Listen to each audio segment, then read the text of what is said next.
So I remember all the way back in 2017, I covered a story that I thought was a huge deal, but it wasn't getting talked about much. This is the story right here, so it's in The Guardian. Trump's impending executive order heralds dangerous return to torture, official warns.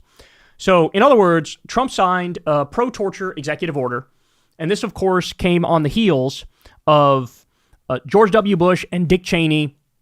They had Guantanamo Bay, they had Abu Ghraib, they took away people's rights, they ended up torturing what ended up being completely innocent people. This was a massive scandal. We had the pictures coming out of Abu Ghraib with U.S. service members sort of laughing while torturing innocent people.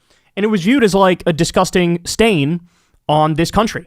And the world was absolutely outraged. And it was the beginning of the end of the downfall of even just the perception that we give a shit about international law and human rights and things of that nature. And remember, that's the story we tell ourselves. We suck ourselves off about how, we care about international law and human rights, and that's why we are the world's policemen, and we mean well, and we try our best, and that was the story. But it became clear at the time that's not true.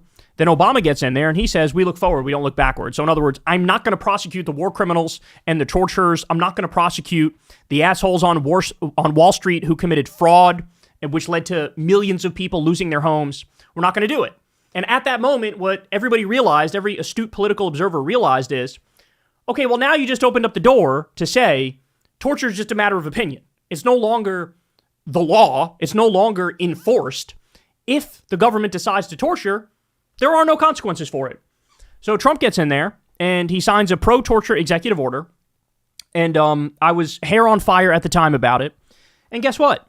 Now we have more information that indeed torture is occurring. Get this, in NBC News. Kilmar Armando Abrego Garcia suffered psychological and physical torture in El Salvador prison, attorneys say. At the notorious CCOT prison, he was forced to frog march and to kneel from 9 p.m. to 6 a.m., and he was subjected to beatings and threats, his lawyer said Wednesday. Kilmar Armando Garcia was stripped naked, had his head shaved, was beaten, forced to kneel for hours overnight, and lost over 30 pounds during his time at the notorious CCOT prison in El Salvador, his attorneys say in a new court filing. Abrego of Maryland was deported to El Salvador in March by the Trump administration in an administrative error and was returned to the U.S. in June to face federal charges. By the way, I should point out these federal charges are completely and utterly bogus, trumped up nonsense. They're trying to do it to save face about the fact that they deported an innocent person and sent him to a concentration camp. At the time of his removal from the U.S., Abrego was protected from deportation by a 2019 court order. His high-profile case was pushed into the national spotlight, sparking a heated debate over Trump's immigration crackdown and the race to deport people at times without due process. Abrego was deported to El Salvador on March 15th and placed into CCOT, a mega prison known for its brutal conditions. There, he was allegedly subjected to severe beatings, sleep deprivation, inadequate nutrition, and psychological torture. His attorney said in an amended complaint filed Wednesday. That complaint is part of a federal lawsuit filed by Abrego's wife against the Trump administration in the U.S. District Court for the District of Maryland. The complaint states that upon arrival at CCOT, Abrego was forced to strip, issued prison clothing, kicked in the legs with boots, and struck on his head and arms to change faster. His head was also allegedly shaved, and he was frog marched to a cell while being hit with wooden batons. The following day, he had visible bruises and lumps all over his body. In that cell, he and 20 other Salvadorians were forced to kneel from approximately 9 p.m. to 6 a.m., with guards striking anyone who fell from exhaustion. During that time, Abrego was denied bathroom access and soiled himself, according to the complaint. The inmates were confined to metal bunks with no mattresses in overcrowded cells with windows and bright lights that stayed on 24 hours a day. While there, prison officials repeatedly told Abrego that they would transfer him to cells containing gang members who they assured him would tear him apart. The attorney said Abrego observed prisoners violently harm each other without staff intervention.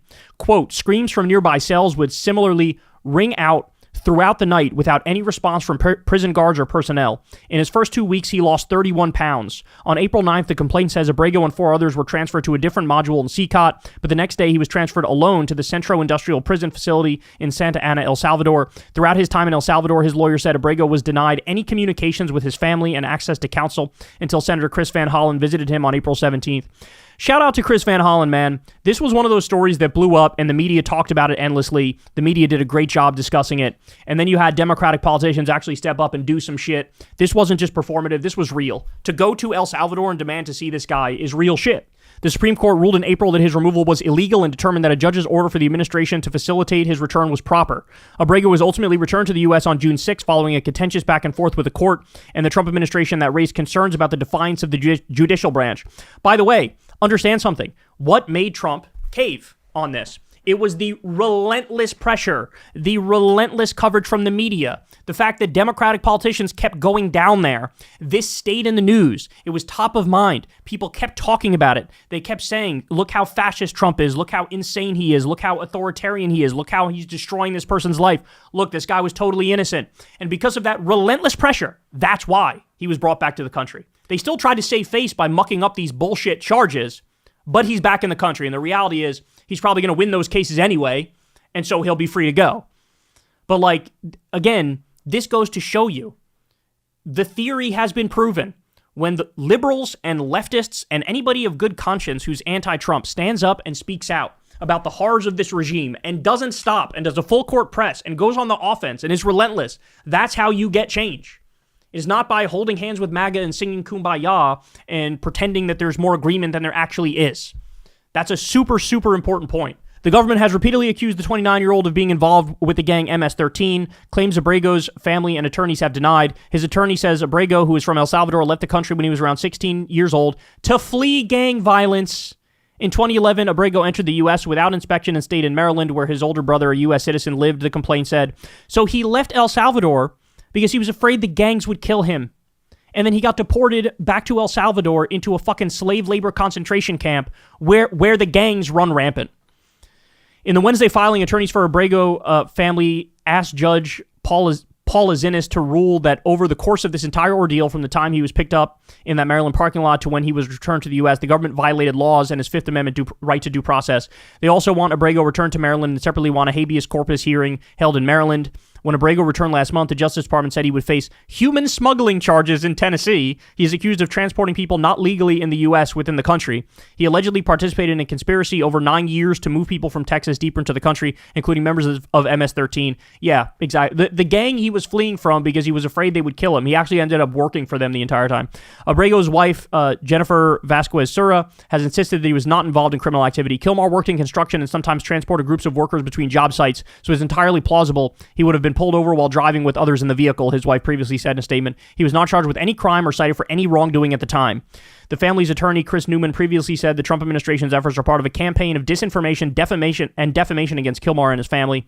The federal judge presiding over Abrego's criminal case in Tennessee ordered the Trump administration Thursday to comply with local rules prohibiting out-of-court statements that could jeopardize Abrego's right to a fair trial. Abrego's lawyers had asked the court to stop the government from making extrajudicial statements about their client, saying from the moment Kilmar Armando Abrego Garcia challenged his illegal rendition to El Salvador in March 2025, the government has repeatedly maligned him in public statements.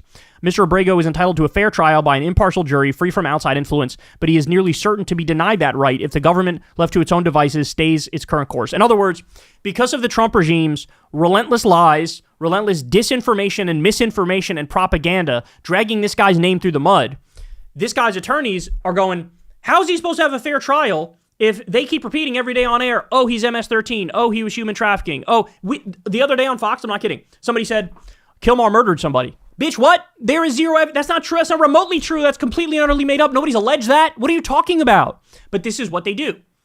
They try to steer their narrative. They try to control the narrative. So this guy, let's be clear about this. This guy deserves millions of dollars in restitution for what was done to him. He was rotting in a concentration camp, not knowing if he was ever going to get out, ever. And by the way, let's also remember, what he's validating here is he was tortured by the Trump regime. The Trump regime contracted, I should say, with El Salvador. El Salvador did the dirty work and did the torture at the behest of the Trump regime. So let me ask you this.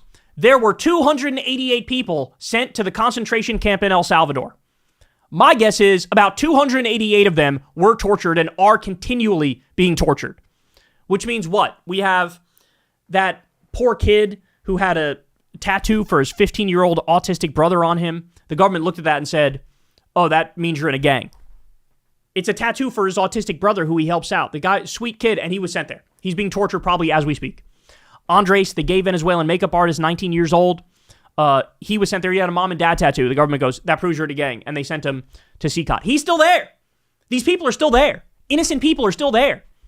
75 to 90% of the people sent to CCOT, zero criminal record whatsoever. 92% of all the ICE arrests are against people who are not violent criminals. I mean, we are witnessing the death of law and order in this country, the death of checks and balances, and the ushering in of fascism. That's what we're witnessing. And that's why you see all these thugs with fucking Nazi tattoos deputized into ICE. They're acting as Trump's Gestapo because they are Trump's Gestapo. And now you know what actually went down. The government are the criminals. The government are the criminals. ICE, the Gestapo, they are the criminals. Fucking the El Salvador government led by Bukele, criminals. They are criminals. They're the problem. They're the ones violating the law. They're the ones who need to be locked up. So now we're back to fucking law of the jungle, might makes right, torture's on the table, it's on the menu. Now we're back to that. And not many people are even talking about this. So I hope he gets millions of dollars in restitution. Free every single one of the 288 people who were sent to that fucking concentration camp. Free them. Free them. And all these ICE agents need to be locked up. All these ICE agents waiting outside of immigration hearings. Then a judge dismisses the immigration case. Then they arrest the person anyway. If you're doing that, you're a criminal. That's why the ICE Gestapo are covering their fucking faces. They know what they're doing is wildly illegal and wildly unconstitutional. There needs to be justice. We need new Nuremberg trials when all this is said and done. Stephen Miller needs to be locked up. Kristi Noem needs to be locked up. Donald Trump needs to be locked up. All the ICE foot soldiers, they need to be locked up. This is insanely un-American, what we're witnessing here. It's a new dark chapter in this country. An innocent man was arrested, sent to a concentration camp, and tortured. And he's the fucking lucky one who it reached such a high fever pitch that he was eventually let go. But they're still trying to take him down with bullshit cases through lawfare. This is actual lawfare. Not the shit they did on Trump. That's actually trying to go after a criminal. This is real lawfare. That's what this is. And so he was one of the lucky ones. Think of all these other innocent people who are they want to send 30,000 people to Gitmo. 30,000 people to Gitmo. They're going to send thousands of people to Alligator Alcatraz in the Florida Everglades surrounded by fucking alligators and snakes. Really what that is alligator Auschwitz. By the way, it already fucking flooded because of one thunderstorm it flooded. Hurricane comes through there, you're going to have mass death. So understand what we're witnessing here. Understand what we're witnessing here. This has to stop. It has to stop. You need to arrest these people. You need to lock them up. You need to bring back rule of law. You need to make sure nobody can torture. This is rogue regime shit, and it's fucking deplorable. Hey, y'all, do me a favor and like and subscribe. It helps out big time in the algorithm. Click the bell as well for notifications when videos drop, and watch that video on screen right now. You know you want to.